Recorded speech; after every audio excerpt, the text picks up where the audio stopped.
জিব্রাইল আমিন আসছে রাসূল করিমের কাছে। ইন্তেকাল গ্রহণ করার 4 দিন আগে সালাম দিলেন, দরজায় করাঘাত হলো। কে? আমি জিব্রাইল। আল্লাহর নবী বললেন, আয়েশা রে, ভিতরে অন্তরম হলে চলে যাও, জিব্রাইল আমিন আসছে। মদিনাতে যদি কোনোদিন যান, বাবে জিব্রাইল সেই দরজাটা এখনো আছে, যেই দরজা দিয়ে নবীর কাছে জিব্রাইল আমিন আসছে 22,000 বার। দাহিয়াতুল কালবির সুরত নিয়ে নবীজির কাছে আসতেন। হযরত জিব্রাইল আমিন এসে সালাম দিয়ে বসে গেলেন।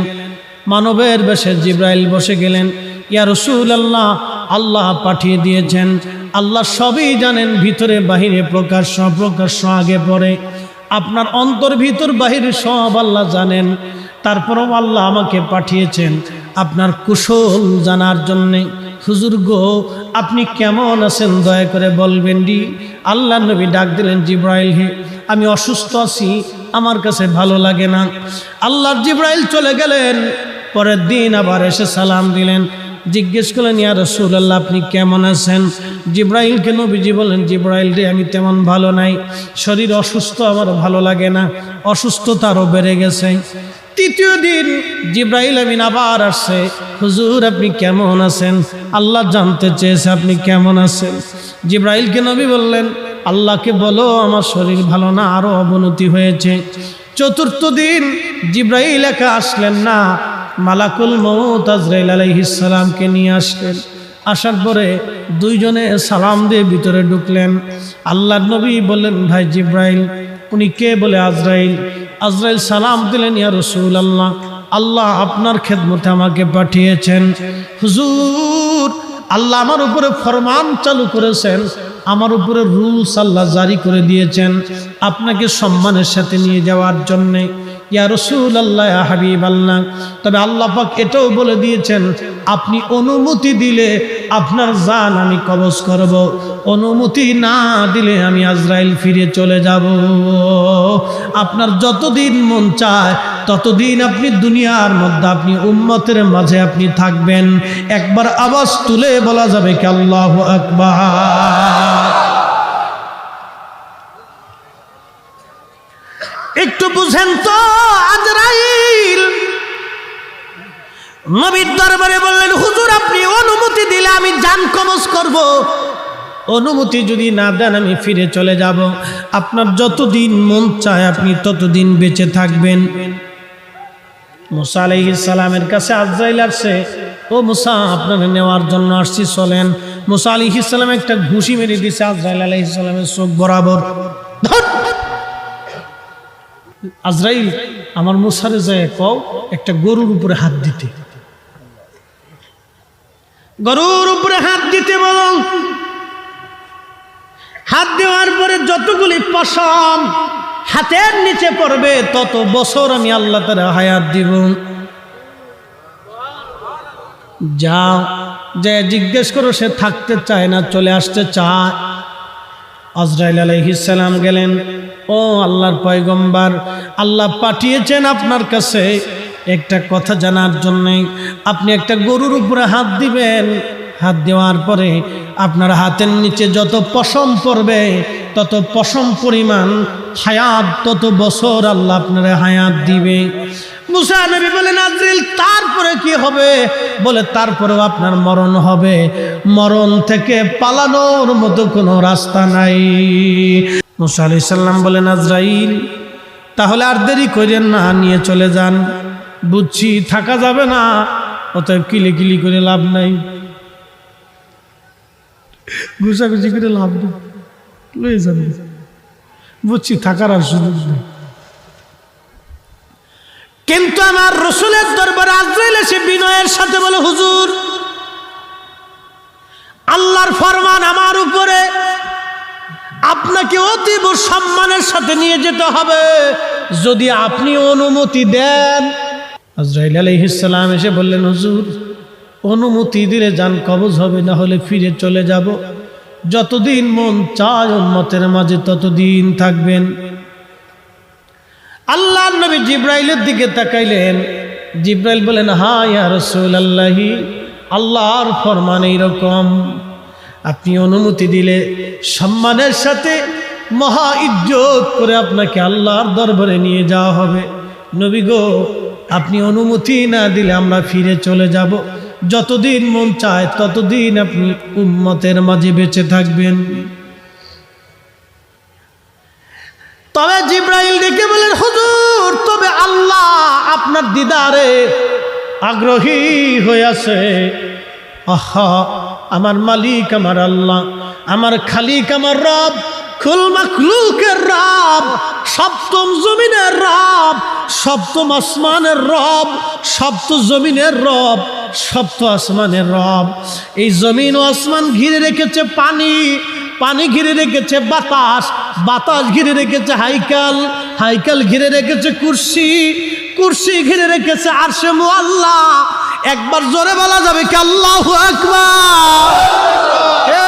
পৃথিবীর 13 লক্ষ গুণ বড় হলো একটা সূর্য, 200 কোটি সূর্যের সমান একটা ব্ল্যাক হোল, 10,000 কোটি ব্ল্যাক হোলের মতো নক্ষত্র দিয়ে একটা মিল্কওয়ে আল্লাহ বানাইলো। এই মিল্কওয়ের ও গ্যালাক্সির মতো মহাশূন্যে 10,000 কোটি মহাবিশ্ব, এরপরে মহাশূন্য, তারপরে প্রথম আসমান, তারপরে আরো 7টা 6টা আসমান আল্লাহ বানাইলেন। এর ভিতরে আর কি কি আছে আমাদের জানা নাই, জানা নাই, জানা নাই। আপনি যেই জমিনের নিচে বসা, এই জমিনের নিচে আরো 6টা জমিন আল্লাহ বানাইলেন, নিচে কি আছে আমাদের জানা নাই। তবে আমাদের সমুদ্রের মতো এইরকম বড় বড় সমুদ্র ওই জমিনেও আল্লাহ বানায় রেখেছেন। এই মালিক আমার আল্লাহ, আল্লাহ, আল্লাহ ডাক দেখা হাবিব, হাবিবকে যায় বলো আমি আমার হাবিবের অপেক্ষায় আগ্রহী হয়ে আছি। আল্লাহ জিব্রাইল বলেন, হুজুর, আল্লাহ আগ্রহী হয়ে আছেন আপনার দিদারের আশায়। আল্লাহর নবীর চোখের পানি চলে এসে বলল, জিব্রাইল, তাহলে আর দেরি করবেন না, নিয়ে চলে যান আমার আল্লাহর কাছে। আমি আর একটা মুহূর্তের জন্য দুনিয়াতে থাকতে চাই না, আমি আমার মাশূকের দিদারে চলে যেতে চাই। একবার জোরে বলা যাবে কি ইয়া রাসূলুল্লাহ?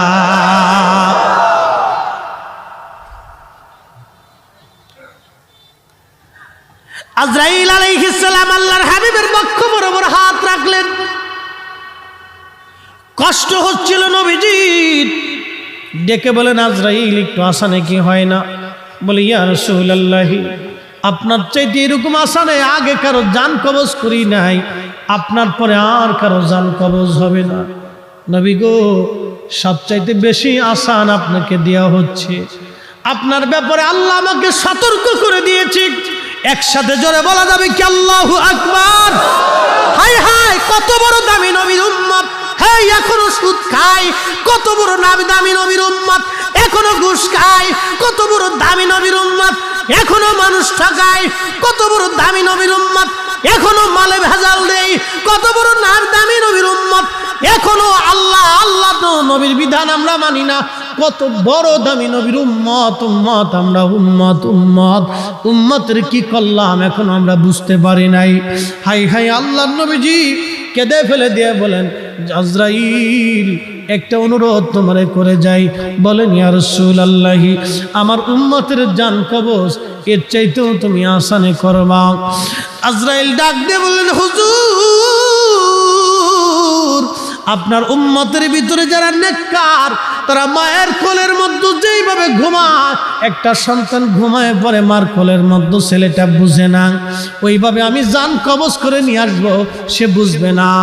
ইয়া আইয়াতুহান নাফসুল মুতমাইন্না তুরজিই ইলা রাব্বিকি রাদিয়াতাম মারদিয়া ফাদখুলি ফি ইবাদি। একসাথে জোরে বলেন আল্লাহু আকবার। ফাদখুলি ফি ইবাদি ওয়াদখুলি জান্নাতি। একবার জোরে বলেন মারহাবা। আল্লাহ কিন্তু ডাক দিয়েছে, ইয়া আইয়াতুহান নাফসুল মুতমাইন্না, হে প্রশান্ত আত্মা, হে বিকলবিন সালিম, তুমি হৃদয়টাকে পরিশুদ্ধ করেছো। হে পরিশুদ্ধ আত্মা, তুমি গুনাহ করো নাই, করলো মাপ চাইছো, ক্ষমা চাইছো।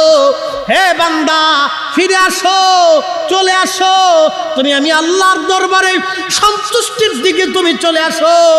যেখানে আমার ইবাদত গুজার বান্দারা ঘুমায় তুমি সেখানে চলে আসো, আমি আল্লাহ সন্তুষ্টির দিকে চলে আসো, আমি আল্লাহ তোমার উপরে খুশি। আহা, আজরাইল বলে ইয়া রাসূলুল্লাহি, মায়ের কোলের মধ্যে সন্তান যেইভাবে ঘুমায় নেককার বান্দাদের মরণ সেইভাবে হবে।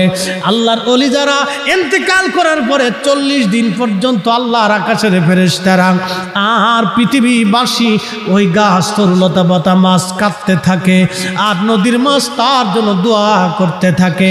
একবার জোরে বলা যাবে কি সুবহানাল্লাহ। আদম নবী যেই দিন মারা গিয়েছিল 40 দিন পর্যন্ত আকাশে সূর্যগ্রহণ লেগেছিল। আদম আলাইহিস সালামের ইন্তেকালের পরে আকাশ বাতাস তরুলতা পাতা গাছ তরুলতা ফেরেশতারা কেঁদেছিল। আদম আলাইহিস সালামের ইন্তেকালের করার পরে আল্লাহ নবীর ইন্তেকালের পরে সব সৃষ্টিগুলি কেঁদেছিল। আপনারা জানেন না, নবী যেই দিন মায়ের গর্ভে তশরিফ এনেছিল সেদিন মাছ, সমুদ্রের গভীরের মাছগুলি সমুদ্রের কাছের মাছের কাছে আসছে, বড় মাছগুলি ছোট মাছের কাছে এসে শুনছো আখিরি নবী রাহমাতুল লিল আলামিন মায়ের গর্ভে তশরিফ এনেছে। একবার জোরে বলা যাবে কি আল্লাহু আকবার। প্রিয় মুহতারাম উপস্থিতি, রবির বাজারের মুসলমান, মাইকের আওয়াজ যত দূরে যায় শুনে যান বাবা কথাগুলি। আল্লাহ বলেন ফাযকুরুনি, আমাকে তুমি স্মরণ করো। কিভাবে করবে? ফাইজা কাদাইতুমুস সালাতা ফাযকুরুল্লাহা কিয়ামান ওয়া কুউদান ওয়া আলা জুনুবিকুম। আল্লাহ বলেন তুমি সালাত শেষ করছো, তার মানে অর্থ না তুমি যে নামাজ পড়েছো এখানেই শেষ, না বান্দা না। তুমি সালাত শেষ করার পরে তুমি আমি আল্লাহর জিকির করবে। দাঁড়ায় রইছো, দাঁড়ায় দাঁড়ায় করতেছো। তুমি হাঁটতেছো, হাঁটতে হাঁটতে জিকির করো। তুমি দোকানে বসে বসে ব্যবসা করো, দোকানের ব্যবসায় বসে বসে তুমি জিকির করো, আল্লাহকে স্মরণ করো। তুমি মাঠে কাজ করো, আমি আল্লাহকে স্মরণ করো। তুমি যেখানেই থাকো না কেন আমি আল্লাহকে স্মরণ করো। দাঁড়ায় রইছো, দাঁড়ায় দাঁড়ায় করো। বসে রইছো, বসে বসে করো। শুয়ে রইছো, শুয়ে শুয়ে করো। আল্লাহ 3 হালতেই আপনাকে আল্লাহর ইয়াদ করার কথা বলেছেন। আমার হযরত পীর কেবলাদার হুজুর একটা কথা বলতেন, বাবা চির সুখী যদি হতে চাও, চিরদিন যদি সুখের মধ্যে থাকতে চাও, তাহলে দুনিয়ার জগতে অধিক পরিমাণে তুমি কেঁদে যাও, দুনিয়াতে অধিক পরিমাণে কেঁদে যাও। যদি চির সুখী হতে চাও, চোখের পানি ছাড়া আল্লাহর ক্ষমার আশা করা যায় না। কথা বলেন ঠিক কিনা? আল্লাহ রাব্বুল আলামিন বলেন ফাযকুরুনি আযকুরুকুম, তুমি আমাকে স্মরণ করলে আমি আল্লাহ তোমাকে স্মরণ করব। আশকুরুলি ওয়া লা তাকফুরুন।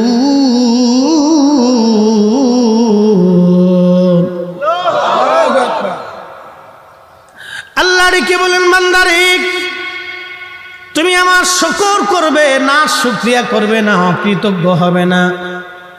যদি শুকর করো, কৃতজ্ঞ হও, যদি তুমি কৃতজ্ঞ হও, আল্লাহ কোরআনে বলে লা ইন শাকারতুম লাযীদান্নাকুম ওয়া লা ইন কাফারতুম ইন্না আযাবী লাশাদীদ।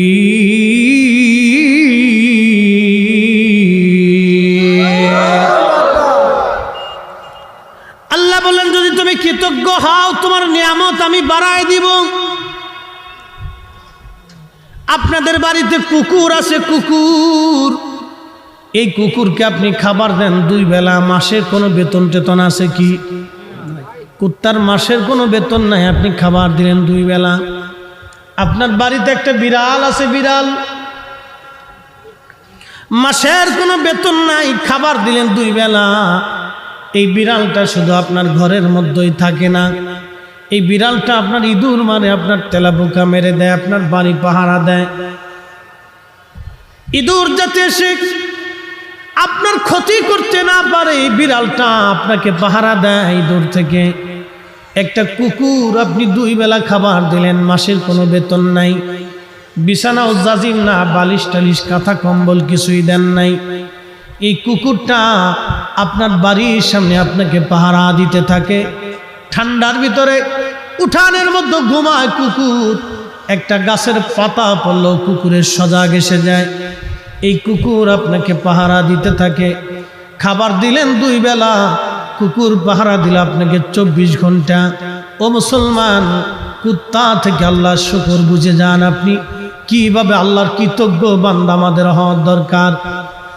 রবির বাজারের মুসলমান বন্ধুগণ, মাইকের আওয়াজ যত দূর যায় বুঝে যান বাবা মুসলমান, এই কুকুর আপনি খাবার দিলেন 2 বেলা, কিন্তু পাহারা দিল আপনাকে 24 ঘন্টা। সারা রাত্র ঘুমাইছেন, কুকুর আপনার ঘরের দরজার সামনে পাহারা দিতে লাগলো। আহা, আপনি তারে বেতন দেন নাই, জাজিম দেন নাই, বিছানা দেন নাই, কাঁথা কম্বল কিছুই দেন নাই। এই কুকুর আপনার বাড়ির সামনে পাহারা দিতে লাগলো। রবির বাজারের মুসলমান, আল্লাহ রব্বে কারীম আপনার জন্য কত রিজিকের ব্যবস্থা করেছেন।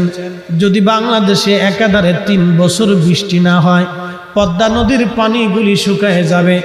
ভারতে যদি বৃষ্টি না হয়, বাংলাদেশে যদি একটানা 3 বছর বৃষ্টি না হয়, তাহলে ভারত থেকে কোনো পানি বাংলাদেশে আসবে না, পানি বন্ধ হয়ে যাবে।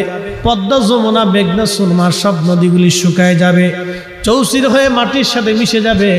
বাংলাদেশের পানির লেয়ার একবারে নিচে চলে যাবে, গাছপালাগুলি শুকায় যাবে, মরুভূমির মতো খরা পড়ে যাবে, বাংলাদেশে দুর্ভিক্ষ লেগে যাবে।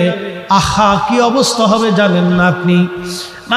মানুষ খাবে, ক্ষুধায় কান্নার রোল পড়ে যাবে, অভাবের তাড়নায় সন্তান মাকে বলে যাবে, মা সন্তান বলে যাবে। শুধু আল্লাহর কিছুই করা লাগে নাই, মাত্র একাধারে 3 বছর আল্লাহ বৃষ্টি বন্ধ করে দিবে। আপনি হয়তো ভাবতে পারেন হুজুর বাংলাদেশে বৃষ্টি বন্ধ হবে না। না না না, নবীর জমানাতেও সাহাবীদের জমানাতেও বৃষ্টি বন্ধ ছিল। আল্লাহর নবীর জমানায়, হযরত ওমরের জমানাতে একাধারে বৃষ্টি বন্ধ ছিল। মদিনাতে দুর্ভিক্ষ লেগে গেল, বৃষ্টিপাত নাই, বৃষ্টির অভাবে সারা মদিনায় দুর্ভিক্ষ লেগে গেল। দুর্ভিক্ষ লাগার কারণে মুসলমানদের কষ্ট হয়। সাহাবীরা এসে বলেন, ইয়া আমিরুল মুমিনিন, মদিনাতে বৃষ্টি নাই, বৃষ্টির অভাবে আমাদের করুণ পরিণতি হয়েছে। ঘাস তরুলতা পাতা মরে গেছে, আমাদের উর্দুম্বাগুলি শুকায় গেছে, তাদের থেকে দুধও আশা করা যায় না, খেজুর গাছগুলি শুকায় গেছে। এখন আমরা কি করব? হযরত ওমর রাদিয়াল্লাহু আনহু হাত বাড়াইলেন আল্লাহর দরবারে। সহিহ বুখারীতে হাদিস এসেছে, হযরত ওমর দোয়া করেন, হে রব, এতদিন তোমার নবীর উসিলা করে দোয়া করতাম, আল্লাহ তুমি দোয়া কবুল করতে। ওয়া ইন্না কুন্না নাতাআসসালু বিআম্মিন নাবিয়্যিনা, আল্লাহ এখন তোমার নবীর চাচা হযরত আব্বাস রাদিয়াল্লাহু আনহুর উসিলা ধরলাম, তুমি আকাশ থেকে বৃষ্টি দাও। হাদিস বর্ণনাকারী রাবী হযরত খাদিমুর রাসূল হযরত আনাস রাদিয়াল্লাহু আনহু ফরমান, আমি দেখলাম ফায়াসকুন, আল্লাহর আকাশ থেকে অঝোর ধারায় বৃষ্টি নাজিল হয়ে সারা মদিনায় পানিতে ভরে গেল। একবার জোরে বলা যাবে কি আল্লাহু আকবার? তাহলে বলেন, ইসলামে উসিলা আছে না নাই? জোরে বলেন, আছে না নাই? এটা আমাদের শিক্ষা না, স্বয়ং খলিফাতুল মুসলিমিন ওমরের দীক্ষা। এখন যদি বলেন ওমর কে, তাহলে আমি লুঙ্গির কাপড় আপনার উষা করে টর্চ লাইট মেরে দেখবো আপনি কে। কথা বুঝেন নাই? যদি বলেন ওমর কে, ওমর চিনি না, তাহলে আমি লুঙ্গির কাপড় উষা করে টর্চ লাইট মেরে দেখবো আপনি কে, অরিজিনাল না ডুপ্লিকেট, মুসলমানি দিছে কিনা এটা দেখার দরকার। এই কথা কর না কেন? আমার তো দেখার দরকার যে আপনার মুসলমানি দিছে কিনা, না ভেজাল আছে, দেখতে দেখতে। হ্যাঁ, নবীর উম্মত হযরত ওমর রাদিয়াল্লাহু তাআলা আনহু উসিলা ধরলেন। সেই দিন আল্লাহর আকাশ থেকে বৃষ্টি নাজিল হলো। এখন প্রশ্ন করবেন, উসিলা ধরলাম ওমর কে? হাই হাই, হযরত ওমর তো সে ওমর যে ওমর রাস্তা দিয়ে হেঁটে গেলে 40 দিন পর্যন্ত শয়তান ওই রাস্তা দিয়ে যাইতো না ভয়ে। যদি ওমর একবার ধরে ফেলে তাহলে পিটাইতে পিটাইতে পিঠের চামড়াগুলি উঠায় ফেলবে। মুসলমান, রবির বাজারের মুসলমান, এর নাম উসিলা। আমার দেশে একদল আছে বুকে হাত বেঁধে নামাজ পড়ে, আল্লাহ ডেকে বললেন, বান্দা সময় শেষ, এক মুহূর্ত আগেও হবে না, পরেও হবে না, তোমার জান কবজ করে নিয়ে যাওয়া হবে। ওয়ালাই আখিরাল্লাহু নাফসান ইযা জাআ আজালুহা। আল্লাহ বললেন, বান্দারে সময় শেষ, এক সেকেন্ড আগেও হবে না, পরেও হবে না। আজরাইল বললেন, হুজুর আপনার সাথে কথা বলার সময় আমার নাই, আপনার হায়াত শেষ হয়ে গেছে, এখনই জান কবজ করা হবে। ফেরেশতার কাঁধের উপরে পাখার মাঝখানে ইদ্রিস আলাইহিস সালাম বসেছিলেন। ওই অবস্থায় আমার আল্লাহর জিবরাইল আজরাইল তার জান কবজ করলেন। আল্লাহ কোরআনে বলেন, কুল, হুজুর আপনি বলে দেন, ইন্নাল মাউতাল্লাযী তাফিরুনা মিনহু, আমার বান্দারা আসমান জগৎ জমিন জগৎ যেখানেই লুকাক না কেন, ও আমার হাবিব উম্মতকে বলে দেন, যেখানেই পালাক না কেন, ফাইন্নাহু মুলাকিকুম, আজরাইল মোলাকাত করবে, মরণ তার সাথে সাক্ষাৎ করবে। সুম্মা তুরাদ্দুনা ইলা আলিমিল গায়বি ওয়াশ শাহাদা, এরপরে সে এমন একজন মালিকের কাছে ফিরে চলে যাবে, ওই আল্লাহর কাছে ফিরে চলে যাবে যে আমার আল্লাহ তার প্রকাশ্য অপ্রকাশ্য সব জানে, সব জানে, সব জানে। আমার মালিক আল্লাহর দরবারে হাজিরা দিতে হবে। ও মানুষ, কি নিয়ে যাব আমি আর আপনি?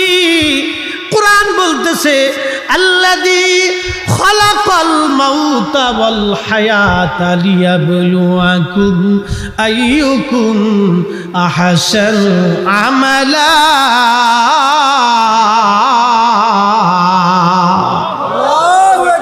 আল্লাহ বলেন, বান্দা তোমার হায়াত সৃষ্টি করেছি, মরণ সৃষ্টি করেছি, হায়াত সৃষ্টি করেছি, মরণ সৃষ্টি করেছি।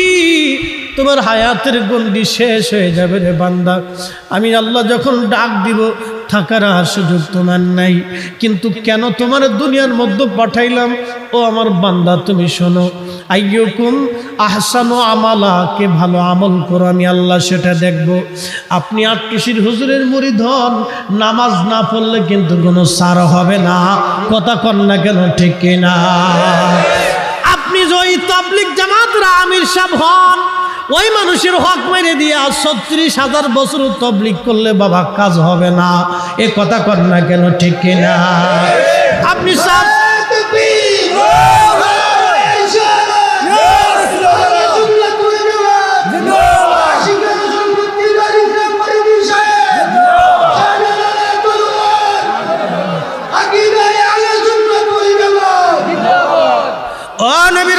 শুনিয়া রাখেন, আপনি সাহেব কেবলা আল্লামা ফজলুল সাহেবের মুরিদ হন, আপনি রোজা না রাখলে কিন্তু কাজ হবে না।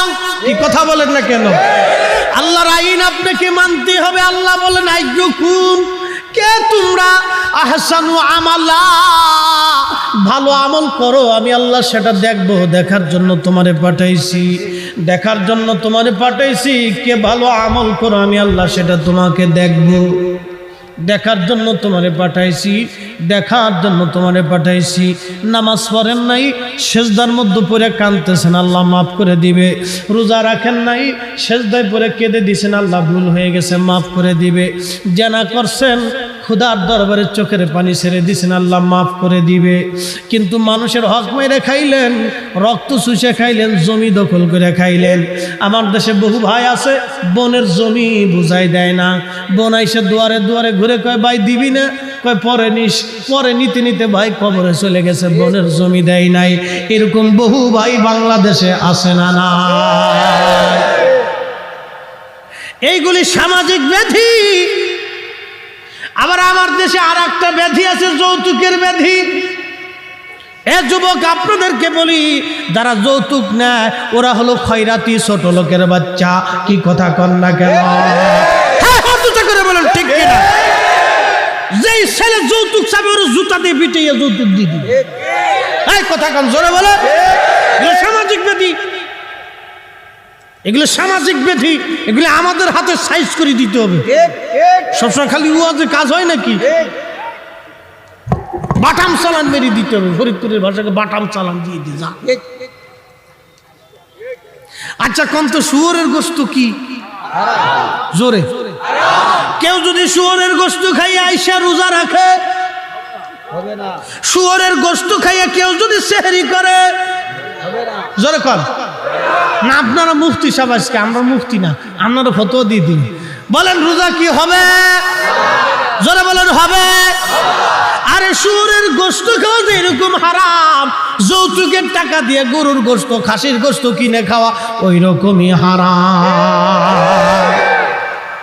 ও মুসলমান, আসেন আপনাকে কি করে বুঝাবো?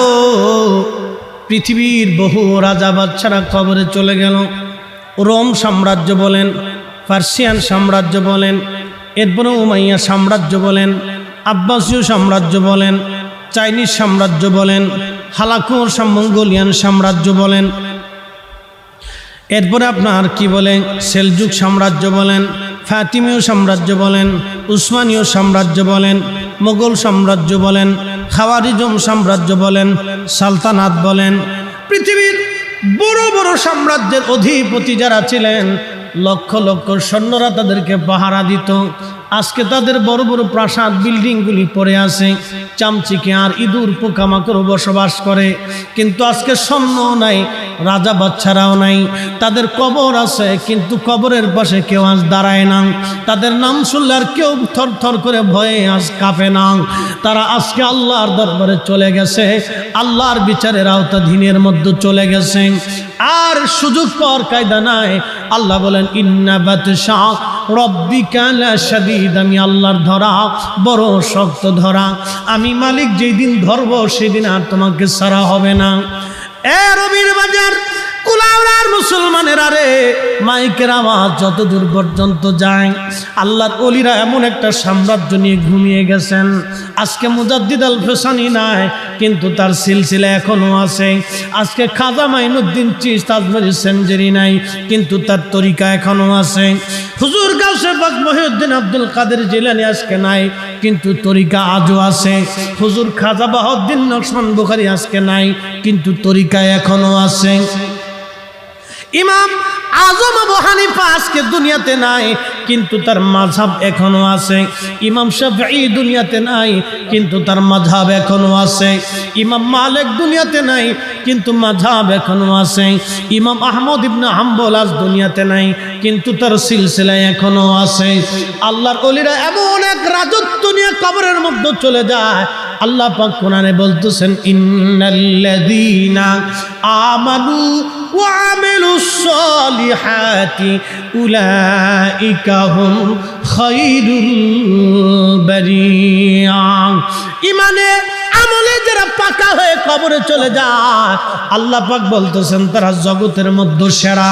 আজকে সাহেব কেবলা ফুল তুলি নাই, কিন্তু লক্ষ লক্ষ কোটি কোটি অনুসারীরা সাহেব কেবলার জন্য চোখের পানি ফেলে কাঁদে। কথা বলেন ঠিক না বেঠে?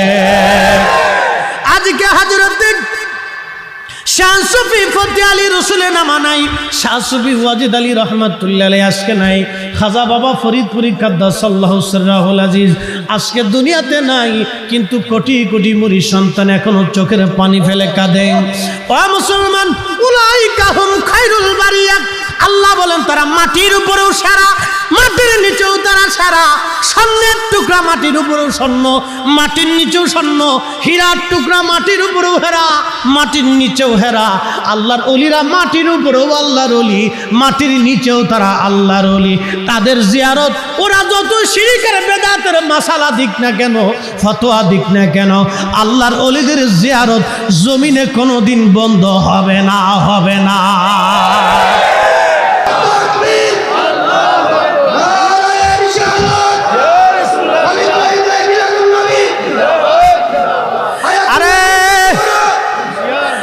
শুনিয়া যান, নবী আসার কারণে সৃষ্টির এমন কোন প্রাণী নাই খুশি না হয়েছিল, কিন্তু বেজার হয়েছিল শয়তান। এজন্য আমরা সুন্নিরা ঈদে মিলাদুন নবী পালন করে, আমরা নবীর আগমনের দিন খুশি উদযাপন করে মানুষকে খাওয়াইয়া আল্লাহর নবীর সম্মান আলোচনা করে জিকির ফিকির দুয়ার মাধ্যমে আল্লাহর দরবারে শুকর আদায় করি। যারা বেদাত বলে ওরা বুঝে না, তোরা বেদাত বলতেই থাকবা, তোমাদের বেদাতের ফতোয়া কাজ হবে না। করে বলেন ঠিক না বেঠিক?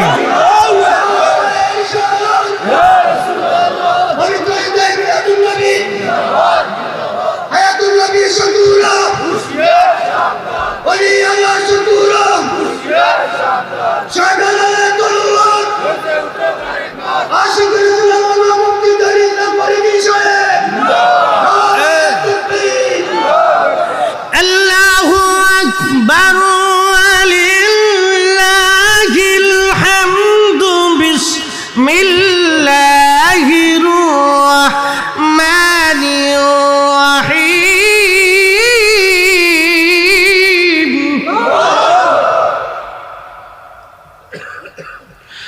কুল বিফাদলিল্লাহি ওয়া বিরহমাতিহি ফাবিযালিকা ফালইফরাহু।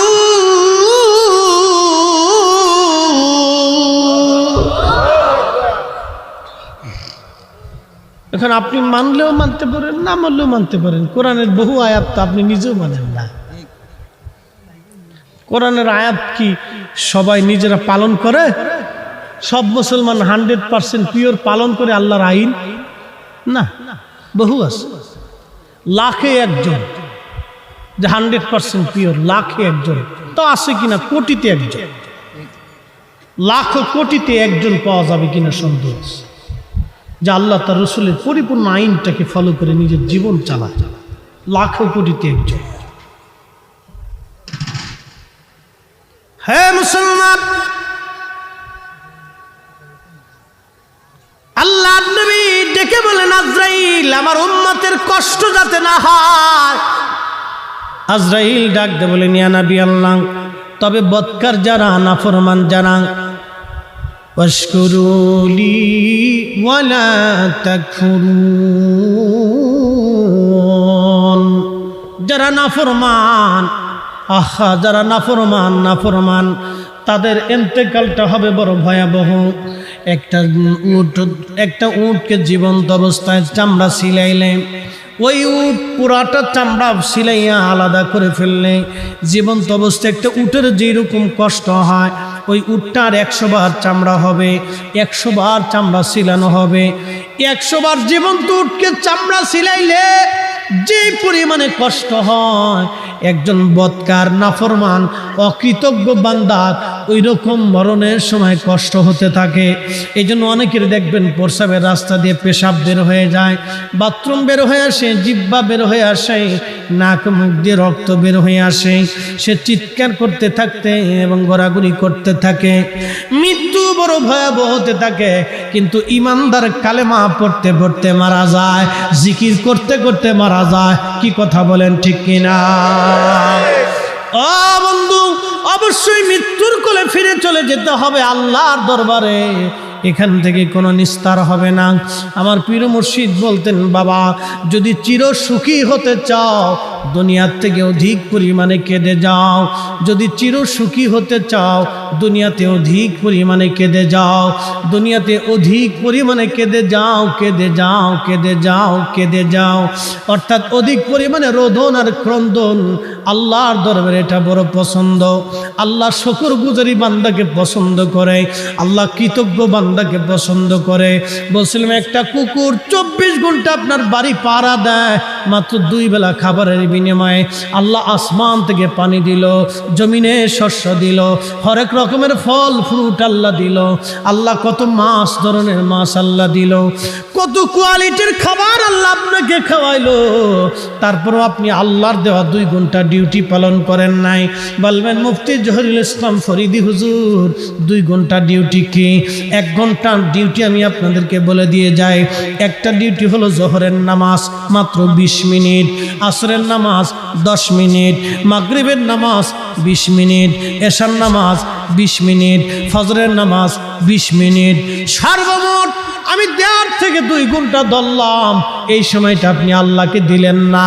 আপনি এই সময়টা যদি আল্লাহকে দিতেন, আহা, একটা কুকুর আপনাকে 24 ঘন্টা সময় দিল। না হলেও সন্ধ্যা থেকে সকাল পর্যন্ত আপনারা পাহারা দেয়, মাত্র খাবার দিলেন 2 বেলা, 2 বেলা খাবারের বিনিময়ে একটা কুকুর আপনাকে পাহারা দিল, 8 ঘন্টা ডিউটি পালন করলো। আর আল্লাহ আপনার মাথার থেকে পা পর্যন্ত এত কিছু দেওয়ার পরও আপনি আল্লাহর দেওয়া 2 ঘন্টা ডিউটি পালন করলেন না। তার মানে বোঝা গেল কুকুরের চাইতেও আমরা বড় অকৃতজ্ঞ নাফরমান। কথা কর না কেন? যুবক, আজকে থেকে নিয়ত করে যাবা, আল্লাহর আমি নামাজ ছাড়বো না, অকৃতজ্ঞ হব না।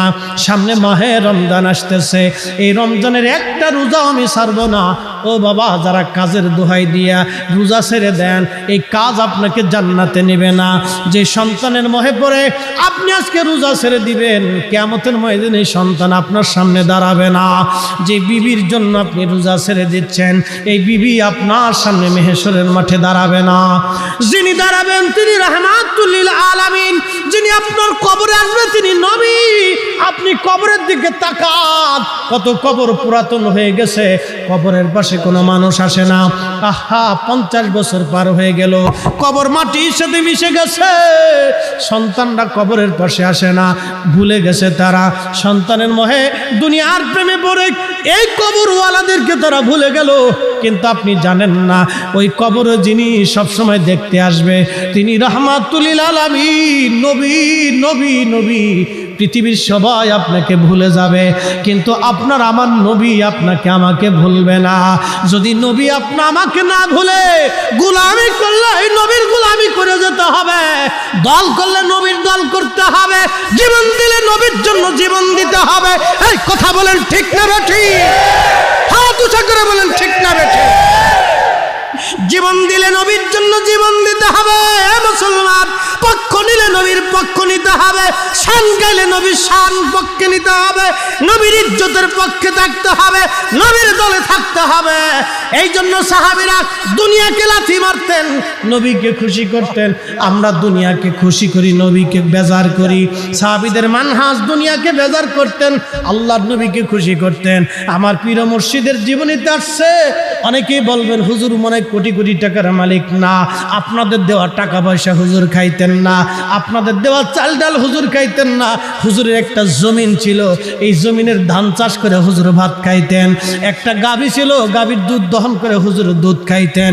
আপনাদের দেওয়া গাভীর দুধ হুজুর খাইতেন না, আপনাদের দেওয়া চাল হুজুর খাইতেন না। কারণ অনেক মুরিদের সুদের টাকা থাকতে পারে, ঘুষের টাকা থাকতে পারে, অবৈধ উপার্জন থাকতে পারে, মানুষের রক্ত চুষা টাকা থাকতে পারে, এই জন্য মানতের টাকা থাকতে পারে।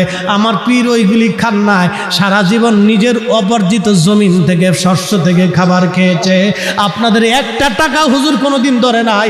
আমার পীরের কোনো ব্যাংকের অ্যাকাউন্ট আসেনি ভাই। সোরাব ভাই কোথায় গেছে? আমার হুজুরের ব্যাংকের অ্যাকাউন্ট আসেনি। যদি দেখাই দিতে পারেন তো আমি আটটুসির হুজুরের মুরিদত্ব সাইডে দিয়ে একবারে ফ্রেশ হয়ে যাবো। যান, যদি কেউ দেখাইতে পারেন যে হুজুরের একটা ব্যাংকের অ্যাকাউন্ট আছে, দেখান। পাবেন না। উনি এরকম তাকওয়াশীল ব্যক্তি ছিলেন, দুনিয়াকে বিরাগিল লাথি মেরেছিলেন, সব ফি সাবিলিল্লাহ ওয়াকফ করা ছিল, ওনার কিচ্ছু ছিল না। বলতেন বাবা শূন্য হাতে এসেছিলাম, যেদিন এসেছিলাম একটা টুপি ছিল, একটা পাঞ্জাবি ছিল, একটা লুঙ্গি ছিল, বাবা শূন্য হাতেই চলে যাব। দুনিয়ার এত সম্পদের মামলা নিয়ে আল্লাহর সঙ্গে দাঁড়ানোর সময় আমার নাই। আল্লাহর কসম করে বলতেছি, উনি এই দুনিয়া বিরাগী জাহেদ ছিলেন। এখন আপনি গালি দেন, দিতে পারেন, হুজুরের কিচ্ছু আসে যায় না। গালি দিলে দিতে পারেন, ওটা আপনার ইচ্ছা, দিবেন, অসুবিধা নেই। দিলে আমাদেরও কোনো ক্ষতি নেই, দিবেন, অসুবিধা নেই। শোনেন, মাটির নিচেও অলি, মাটির উপরেও অলি অলি থাকে। আল্লাহ যারা কবুল করছে তারা মাটির নিচেও কবুল করে, উপরেও কবুল করে। আপনি গালি দিলেও কবুল করছে, না দিলেও কবুল করছে। আপনি গেলেও কবুল করবেন, না গেলেও কবুল করছে। কি কথা বলেন, ঠিক কি না? আমাদের ভোটে কি সাহেব কেবলা ফুলতুলি অলি হয়েছে নাকি না? হ্যাঁ, আল ইসলা তালামিজের ভোটে সাব কেবলা ফুলতুলি অলি হয়েছে না, কি বলে? হ্যাঁ হ্যাঁ, কথা কর না কেন? হ্যাঁ, আমরা 800 হুজুরের মুরিদের ভোটে কি হুজুর অলি হয়েছে না? আপনারা ভোট দিয়েছিলেন এলে মুরিদ? হ্যাঁ, শাহজালাল রহমতুল্লাহ আমরা ভোটে সুলতানুল আউলিয়া হয়েছে নাকি? হ্যাঁ, ভোটের সিস্টেম নাই, আল্লাহ বানাইছে। চেষ্টা করছে, জাহিদ ছিলেন, দুনিয়া বিরাগী ছিল। ফুলতুলি সাবি এলাকা দিয়ে ওয়াজ করছে, আমরা তো টাকা পয়সা চাইয়ে লই, না দিল কম দিলে পরের তারিখে আসি না, এটা আমরা সিস্টেম আর কি, বুঝছেন না? মনে কিছু নিয়েন না। কিন্তু সাফ কাবলা যা সারা জীবন যত ওয়াজ করছে, টাকা পয়সা দেওয়ার পরে খুব গুনে গেতে নিছে না, কথা কন না কে? গুনে টুনে নিছে না যে পরের তারিখ কম দিস তোর আর আইতাম না। বৃদ্ধকালে ওই মানুষটি মানুষের দ্বারে দ্বারে ঘুরছে, বুড়া হয়ে গেছে, তারপরে করছে। শোনেন, কৃতজ্ঞতা থাকতে হবে। আমি ওনাকে মহাব্বত করি, দাওয়াত দিলেও করি, না দিলেও করি। সারা সিলেটে এই বছরে 2-3টে মাহফিল করছি। ভাইবেন না যে ফুলতুলির পাম্মারের লেগেছি, না। আজকে থেকে মৃত্যুর আগ দিন পর্যন্ত যদি একটা মাহফিলে সিলেটে না করি, তো ফরিদি সাহেবের মাহফিলের অভাব নেই। আমি সিজনে যদি শুধু ইন্ডিয়া মাহফিল করি, তো আমার হাজার হাজার মাহফিল আছে। এই বছর সিজনে আমি কতগুলি মাহফিল করছি, আমি নিজেও হিসাব, ডায়েরি হিসাব করলে বুঝতে পারবো। প্রত্যেক দিন 2টা করে, সর্বনিম্ন 3-4টেও করছি। কত ওয়াজ করবো, অতিষ্ঠ হয়ে গেছি। অনেকের ফোন ধরতে পারি না বিধে অনেকে বেজার হয়ে গেছে। 3-4টে মাহফিল করার পরে ফোন ধরা যায় না, ব্রেনে এফেক্ট করে, খুব কষ্ট হয়। এই জন্য আমি অনেক সময় রিসিভ করিনি। অনেকে অভিযোগ করতেছে, হুজুর আপনি রিসিভ করেন, আপনি পাই না। বন্ধ রাখলে, না রাখলে আমার ব্রেনে সমস্যা করে, কষ্ট হয়। কারণ আমি তো এটা হুজুর না যে এখানে এসে যে ওয়াজ করবো ওখানে যে হে ওয়াজ করবো, এলা না। এখানে যা করেছে অন্য জায়গায় আরেক জায়গায় তা করবো না। এটা একবারে যেটা আজকে চলে গেছে আরেক জায়গায় একবারে নিউ চলে যাবে, নতুন। এগুলো ওয়াজ, কারণ প্রত্যেক দিন মিডিয়াতে ওয়াজ যায়, নিত্য নতুন ওয়াজ করতে হবে। যেন ওয়াজ করতে হলে অনেক স্টাডি করা লাগে। তা আমি একটু না পড়লে তো আমি পারবো না, আমার সমস্যা আছে। এই জন্য অনেকে ফোন রিসিভ না করে, অনেকে বেজার হয়ে যায়। ভাই আপনি বেজার হলে আমি কি করবো বলেন তো? আমার তো ব্রেন ঠিক রাখা লাগে, কারণ এইটা ঠিক থাকলে এটা ঠিক থাকবে। আর এটা যখন দুর্বল হয়ে যাবে তখন না, ফরিদি সাহেবের ওয়াজ আগে বালা ছিল, এখন আর প্রবলেম, বুঝতে পারছেন? তো যাই হোক, যে কথা বলছিলাম, আল্লামা সাহেব কাবলা ফুলতুলি রহমাতুল্লাহ, আল্লাহ ওনার আখিরাতের মর্যাদাকে বুলন্দ করুন, দোয়া করেন, বলেন আমিন। অলিরা দলমত নির্বিশেষে সবার কাছে প্রাধান্য থাকতে হবে, মহাব্বত করতে হবে। আমি ওনার শুকর করি, কৃতজ্ঞ থাকি। কারণ আমি একটা কথা বুঝি যে এই জনপদে উনি ঘুরেছিলেন, মানুষের মাঝে দাঁড়ে দাঁড়ে ঘুরেছিলেন। সেই দিন উনি নারায়ে রিসালাত ইয়া রাসূলুল্লাহর জন্য মার খেয়েছিলেন। কি কথা বলেন, ঠিক কিনা?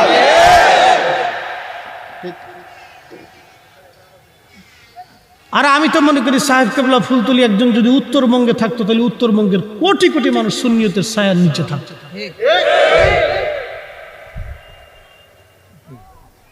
কৃতজ্ঞ হতে হবে। আমি ওনার কৃতজ্ঞতা প্রকাশ করি, ব্যক্তি হিসেবে ওনাকে মহাব্বত করি হৃদয় থেকে। ৮০ হুজুরের মুরিদ বিধায় ওনাকে মহাব্বত করবো না তা না, এই মানহাস আমাদের না। আমার পীরের মানহাস ছিল, বাবা অলি যত অলি হোক, যেখানকারই হোক, তাকে মাথার তাজ মনে করব। আমার পীর কোনোদিন কোনো অলির সমালোচনা, কোনো ব্যক্তির সমালোচনা করতেন না। এটা হুজুরের মানহাজের বাহিরে ছিল। কোনোদিনও কেউ বলতে পারবে না হুজুর কোনো ব্যক্তির গীবত করেছে, আল্লাহর কসম করে বলি। উনি অট্ট হাসিও কোনোদিন দেন, মুস্কি হাসতেন। অধিক খাবার উনি গ্রহণ করতেন না, খুব কম খাবার খাইতেন, খুব অল্প খাবার গ্রহণ করতেন। অধিক ক্রন্দন আর ইবাদতে রাত কাটাইতেন। মানুষ বলতো হুজুর এখানে সেখানে আসে না কেন? হাজার হাজার মানুষ ওনার কাছে যাইতো, উনি সমাধান বাতলাইতেন। অধিক পরিমাণে উনি রাত্রি যাপন আল্লাহর ইবাদতে কাটাইতেন। অধিক রজনীতে সারা রাত উনি ইবাদত কাটিয়েছেন। ওনার জীবদ্দশা 1 মিনিটও তাহাজ্জুদের রক্ত 3টে বাজার 1 মিনিট পরে ঘন্টায় বাড়ি দেওয়া হতো না। 3টে বাজার 1 মিনিট আগে হতো না, 3টে বাজার সাথে সাথে ঘন্টায় বাড়ি দিতেন। এবং মুরিদদেরকে লাঠি দিয়ে খুসায় খুসায় ধাক্কা ধাক্কা উঠাইয়া উনি উঠাইতেন। উঠাই উনি মাইক ধরে হুজুরকে একটা গজল গাইতেন। উঠো উঠো জাকেরানো ঘুম ঘুমে কেনে অচেতন রহমত যাই রে বই খুলে দেখো দু নয়ন রহমত যাই রে বই খুলে দেখো দু নয়ন উঠো উঠো জাকেরানো ঘুমে কেনে অচেতন। অতএব আমরা যে পীরের মুরিদ হয় না কেন দুইটা জিনিস নিতে হবে, ঈমান ও আমল। এই দুইটা ছাড়া কবরে গেলে রেহাই হবে না। লা তামুতুন্না ইল্লা ওয়া আনতুম মুসলিমুন। যে পীরের মুরিদ হন না কেন মুসলমান হয়েই কিন্তু কবরে যাইতেই হবে। কথা বলেন ঠিক কিনা? যেতেই হবে, বিকল্প কোনো ব্যবস্থা নাই। মুসলিম হয়ে কবরে যেতে হবে আপনাকে। আল্লাহ কবুল করুক, বলে না আমিন। মুহতারাম উপস্থিতি, লম্বা সময় দিব না। দুনিয়ার থেকে আমরা একদিন